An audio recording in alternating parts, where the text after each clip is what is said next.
When Lewis Hamilton announced that he would leave Mercedes after more than a decade to don the famous red of Ferrari, the Formula One world stopped in its tracks. The news landed like an earthquake on a grid accustomed to seeing him as the face of Mercedes, the 7-time world champion, and the symbol of an era of dominance that seemed unshakable. But motorsport, like life, is made of cycles, and Hamilton decided to open a new chapter, perhaps the boldest and most challenging of his career. If Mercedes gave him glory and stability, Ferrari offered something different: the chance to awaken a sleeping giant, to restore the Scuderia's prestige that had been missing for years. Yet the path was never going to be simple. From his very first laps in the Ferrari, it became evident that adaptation would be more complicated than many had imagined. During pre-season testing, Hamilton spoke with excitement about the feeling of driving a Ferrari. The emotion of piloting the SF-25 at Fiorano and Barcelona seemed to rekindle the fire within him. He described himself as refreshed, almost reborn, as though he had rediscovered the sheer joy of driving. But the competitive reality of Formula One, as always, brought everything back into sharp focus. While the car felt more comfortable than the last Mercedes machines he had endured, there were deep differences in chassis behavior, engine response, and aerodynamic balance. The Ferrari was fast, but temperamental. Its rear end was less stable, demanding a delicate touch in high-speed corners, and this clashed directly with Hamilton's aggressive style, honed for years in cars that had offered him a very different dynamic. Even Ferrari's engineers admitted early on that Hamilton's adaptation would take time. They highlighted that he would need to change his driving style in radical ways. It was not just about learning a new steering wheel layout or adapting to different software. It was about relearning how to attack corners, how to manage braking, how to distribute weight through the tires. Carlos Sainz had once warned that when a driver switches teams, he needs to relearn 15 or 20 different things.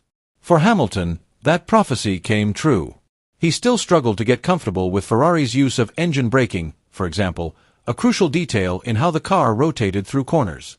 Behind the scenes, the radio exchanges between Hamilton and his engineers revealed the intensity of the process.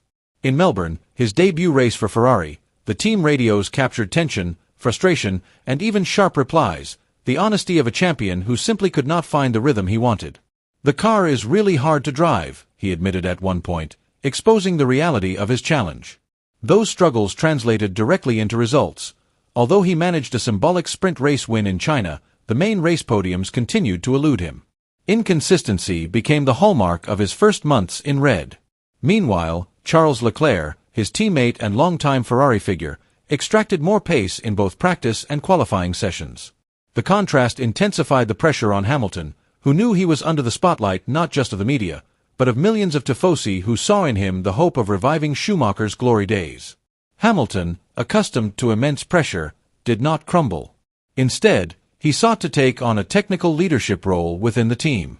He offered precise feedback, suggested adjustments, and threw himself into the development process. The culture of relentless progress that had defined Mercedes began to seep into Maranello's walls through his influence. Still, the races made clear how steep the climb remained. The SF-25 was notoriously sensitive to ride height and track conditions. Small setup tweaks could transform it from competitive to unpredictable in Hamilton's hands. The lack of rear-end grip made him lose confidence, especially in qualifying sessions where commitment and precision matter most. Jolyon Palmer, the former driver-turned-analyst, summarized the situation well. Hamilton still hadn't fully adapted, particularly when it came to extracting the maximum performance over a single lap. It was as though the speed was there, but the connection between man and machine remained incomplete. Yet there were flashes of progress. At the Italian Grand Prix in Monza, Hamilton topped the first practice session, finishing ahead of Leclerc and igniting the local crowd. It was a symbolic moment, proof that even amidst difficulties, the champion could still shine. But the roller coaster of emotions refused to settle. A grid penalty and a costly crash in Zandvoort showed that adaptation was still very much a work in progress, and mistakes, whether his own or the team's, were part of the journey. Curiously, this chapter began to reveal a new side of Hamilton. More than just a driver, he started to see himself as a builder of legacy within Ferrari. In interviews, he described the experience as challenging but deeply rewarding.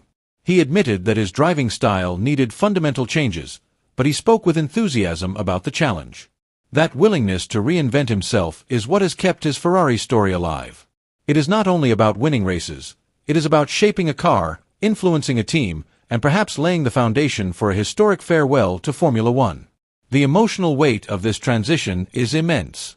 At Mercedes, Hamilton had a structure built entirely around him, absolute trust, and engineers who could interpret every nuance of his driving. At Ferrari, he entered a world of tradition, passion, but also immense pressure and a very different culture. It was as though he had to prove himself all over again, like a rookie chasing his first world title.